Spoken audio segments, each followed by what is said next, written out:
Hi everyone, welcome to Storyteller TV. Okay guys, korang macam mana kat luar sana? Harap korang dijauhi daripada jangkitan COVID-19. Okay guys, hari ni aku dimaklumkan bahawa BBCC Bukit Bintang City Centre akan dibangunkan. Okay guys, aku rasa ini cerita menarik di mana korang kena tahu bangunan BBCC dan sejarah tapak BBCC tersebut. Di mana tapak BBCC adalah tapak makam perkuburan Cina atau dikenali sebagai tapak penjara Pudu. Penjara Pudu dibina oleh penjajah British pada tahun 1891. Waktu tu seramai 600 banduan dan banduan tersebut digunakan sebagai tenaga kerja. Selepas 101 tahun penjara Pudu beroperasi, pada tahun 1986 penjara Pudu tersebut akan ditutup.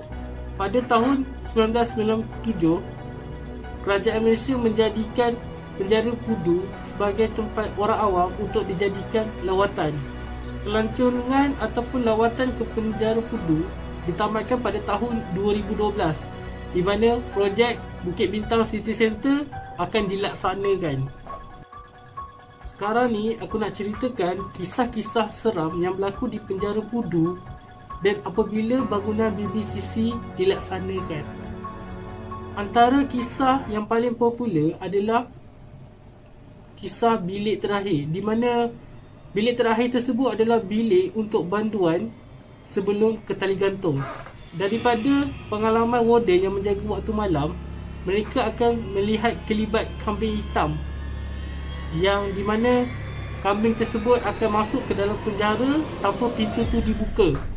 Apabila warden itu nak ke sana, akan timbul perasaan yang tidak sedap hati.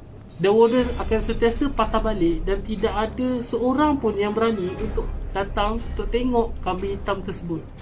Seorang pensyarah bernama Khairul Azril Ismail menceritakan pengalamannya selama 6 bulan di penjara Pudu.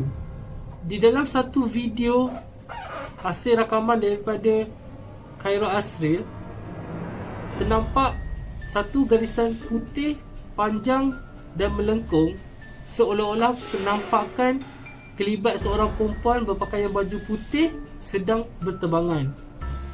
Encik Khairul juga menceritakan tentang gangguan dan pelbagai bunyi yang berlaku pada setiap malam.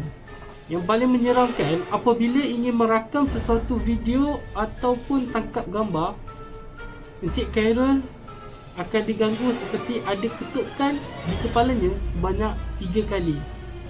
Pada hari terakhir, research yang dibuat oleh Encik Khairul Azril Ismail bahawa Encik Khairul dapati ada bunyikan beduk yang berlaku di bilik terakhir. Apabila Encik Khairul ingin ke sana, seolah-olah kakinya dipeluk oleh sesuatu. Amat menyeramkan.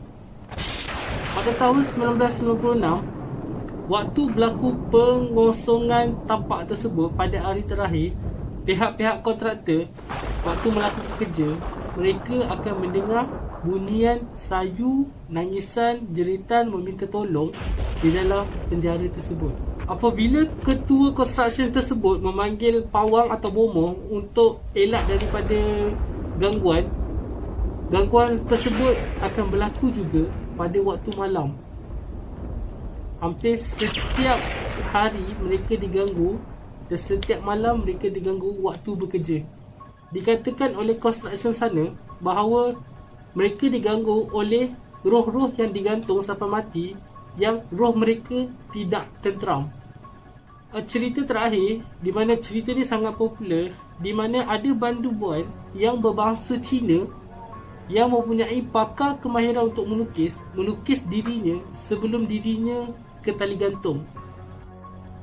Warden menceritakan sel penjara tersebut dalam keadaan sentiasa gelap, tetapi dalam kegelapan potret tersebut bercahaya, seolah-olah potret tersebut hidup.